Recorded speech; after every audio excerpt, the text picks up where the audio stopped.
Tomorrow, beautiful people. My name is Justin Taylor. You're at Firestorm Free Running and Acrobatics. See, I did not say acrobatics this time, except for right then when I said it. But yeah, totally. Today we're here and we're going to be taking the tack that we learned from our level 1 or our white rank parkour on the walls, and we're going to be doing a more advanced version of it called the tack 180.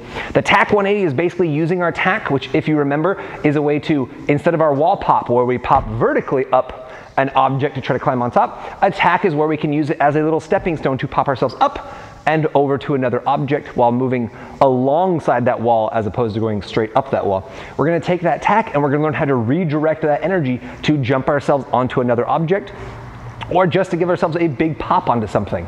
All right, so if I'm coming through here and we're going to use a couple of small things just to show it kind of real quick, instead of having to come over here and trying to climb on top of this object, I can very quickly, instead of popping up or whatever, I can use this wall right here, come on over and do my tack, redirect, and now I'm on top of here and I can run and do a flip off this way. That would be difficult to do if I wanted to climb up, stop, turn, and then do whatever I'm gonna do. So the tack 180, in this case, I like to use a 180, so I'm basically, although for any of you mathematicians out there will notice I'm not this way in doing it, I'm coming in a bit of an angle which makes it a little easier, but I'm coming in here and I'm redirecting myself. Instead of continuing like this, like a normal tack where I'd pop myself forward, I can twist myself into whatever angle or degree I want to land on an object facing the direction that I want. And that's pretty cool. You guys ready to get nasty with the 180 tack precision? I don't know what's wrong with me today. Probably the same thing that's wrong with me every day. All right, let's do our 60-second breakdown. You guys ready? Oh yeah! All right, so when we come in for our tack 180, remember, generally when we do a tack, we're not coming in straight on the object. It's a little harder to twist ourselves around, though totally doable. Generally when we do a tack, we're coming in close to a 45-degree angle. That allows me, as I lift my knee wants to be about the height of my hip or a little higher.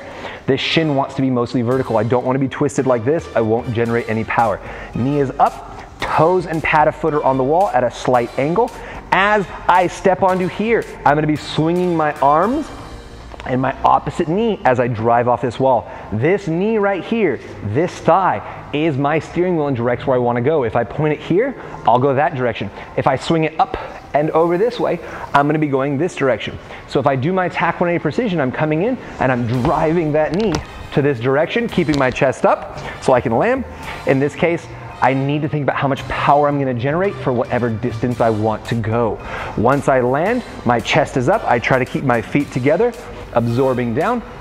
The biggest thing here is as I come off of that knee drive, point the knee where I want to go. Not a low knee, nice up, arcing and high to give me a jump, just like an arm swing for height, and then point it the direction that I want that power to go. I get the up and I get the distance angle. Oh yeah! One of these days I'll get off 5-hour energies. All right guys, we're gonna break down that tack 180 precision. Remember, if you haven't seen the tack tutorial, that one's gonna go a lot more in depth. I'm gonna go a little more quickly through how the tack works because we've already done like a 10-minute tutorial that breaks down every single part. Just gonna hit the major components real quick. And then the really cool thing is, honestly, the tack 180 precision is just a small little change on the end of the tack. So very little is changing. If you've already learned your tack and you've got it down pretty solid, you're gonna be good to go. When you come in for a tack, you can technically come in straight and then pop off and redirect yourself, but it doesn't work very well. The tack is designed, unlike the wall pop right there, to come in at an angle to push you off in another direction, not straight up a wall. You wouldn't use a tack to go straight up, like if this was a high wall, I wouldn't be coming in and trying to go, and then grab on that thing, right? Doesn't work very well.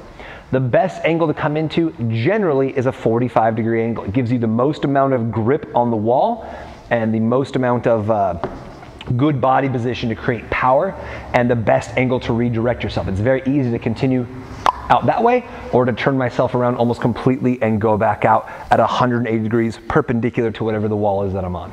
That's right, I said perpendicular so I can sound smart like I know what I'm doing. Like a rock star. All right, when I come in, all of these things, as always, will change depending on the height, the amount of power, and how good you are and how much you've practiced this thing. I'm gonna start with a really strong baseline as to what I think anybody who's learning should be doing. You guys will notice as you get better, you don't have to follow these things to the T. It's like doing a handstand. If I'm going to teach you a handstand, I'm going to teach you how to do it as straight and solid as possible. But once you get really good at handstands and you know what you're supposed to be doing, you can do whatever funky positions you want. It doesn't really matter because you know what you're doing and you can make the changes you want. Don't do handstands like that though. So ugly. All right, as we come in at our 45-degree angle, I want to be putting my foot up on the wall. The pad of my foot needs to be on this wall. If the pad of my foot is not, just the tips of my toes, you can see just with my body weight it's starting to slip. If I really shove off this thing, all I'm going to do is slide my foot down really hard and slam my knee into this. Hilarious, but not fun. No good for walking. So as I come in, I'm bringing the knee up. I'm planting my foot at that 45-degree angle on the wall. My knee needs to be up. If I go here and I try to push down, all that does is twist my body, and that's really going to hurt my meniscus and my ACL in there. Not something you want to have happen. So I'm going to keep my foot up. This shin is up and mostly vertical. If you notice my foot starts a little further away, see how this is right here angled back this way? As I shove, it's going to shove me this way. Now that can work well if I really want to go far that direction. But remember, the more extended my leg is like this, the less extension I get, the less power I'm going to derive from this. It's like if I want to jump really high. Hard to derive power from this. I need to get a little lower to generate that power. So what that means is I want to get a little closer into this wall so I can bend this leg a little more to derive more explosive power off of the wall. Now, the big change we're going to be doing here is redirecting ourselves. I'm not just coming in like a normal tack where I'm going to come along and push myself down a line. Usually that's what tacks do. All they allow me to do is continue going this way, but I want to get up a little higher. The tack allows me to get myself like a little step on something and pop myself up and get that little Mario, ha-ha, a little higher up in the air, my little double jump. But let's say I want to come back over this way, all right? When I come in, as soon as I plant that foot, what's going to be happening here? You may notice also I'm doing opposite arm, opposite foot, just like when you run. Okay, so my arm is up. Now what's going to happen is as I push off this wall, this leg right here, my opposite leg that's on the wall, is my steering wheel. I'm going to swing that leg. What I'm not going to do is try to and pull it that way. If I just try to drop it behind me and pull that leg over, you see I don't really go anywhere. It's like if I'm trying to jump really far and I'm going to go, here's my arm swing. T-Rex. Not going to work. I need to generate out and up. The distance an object travels directly correlates to the amount of force that's going with it in this instance. What that means basically is, let's say you and I were getting into a slap fight, right? I'm like, man, I'm going to get you. And I slap you like that. You are going to laugh at me. But I'm a 200-pound man. If I take this arm and I reach back like this and I slap you, that's not going to feel good. So you better pay attention in class or I will slap you. No, I won't. That would be really bad for business. Also, you know, for being a semi-decent human being. So as I come in, I'm not just going to try to lift that leg. I want this leg to travel the biggest distance possible. I'm going to swing it up in front of me like an arm swing. Up, up, up, over, and point it and hold it at the angle that I want to explode off this wall at. So if I want to come off here and land on this orange object, you'll notice as I come in, there's only a small overlap here. So if I come in right here, I'm going to have to immediately 180 degrees from here to there, turn myself around to get onto that object and gap this 6.5 foot distance. So as I come in, boom, I'm going to push off, swing that knee over here, swing the arms over as well to generate extra force, point everything, this thigh and my arms this direction, and extend the feet out in front of me to land on the object I want to come to. So I'd come in here, and I didn't make the distance, so I saved myself with the crane position that we talked about both 2 weeks ago in jumping to our crane, and my God, was it last year? It was last year, level 1, jumping to our crane position. All right, but you're gonna notice as I'm coming off here, when I'm generating that power, I'm coming in, I'm swinging the arms, and I'm driving and redirecting that knee where I wanna go. I'm going to do the exact same angle of attack coming in right here. Let's say I want to come over and visit you guys, all right? Same exact thing, but instead of coming here, all I do is point that knee towards you guys and I come flying towards you.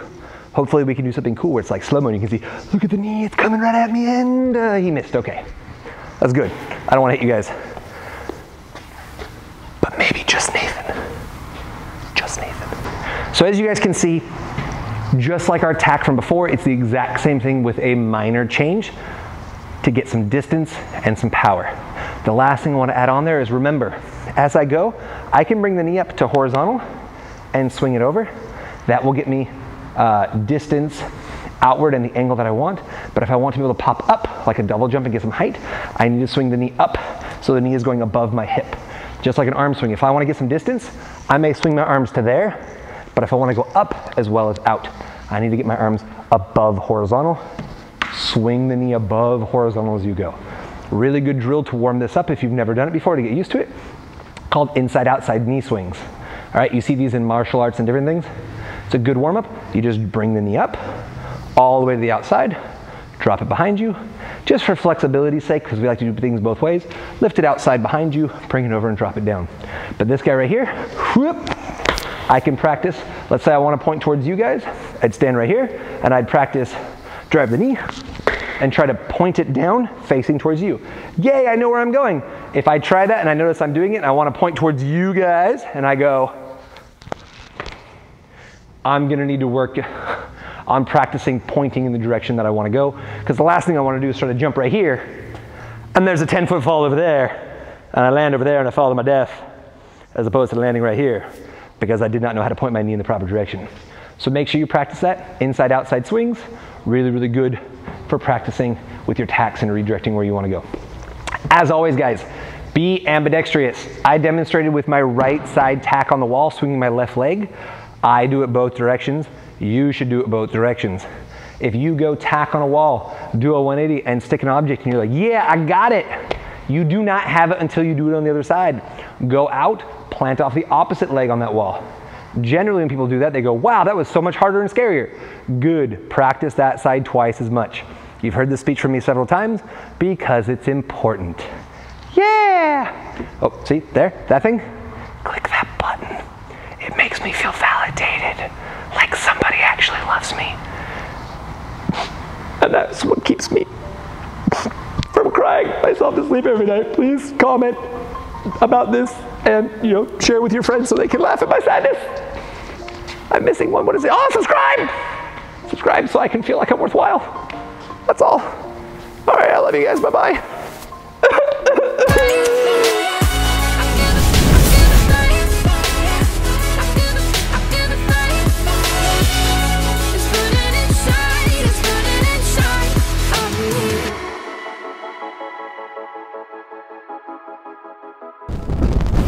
You think I got the pity? You think I got the pity likes? Can I turn off that fake voice now? Oh, yeah. I'm Batman.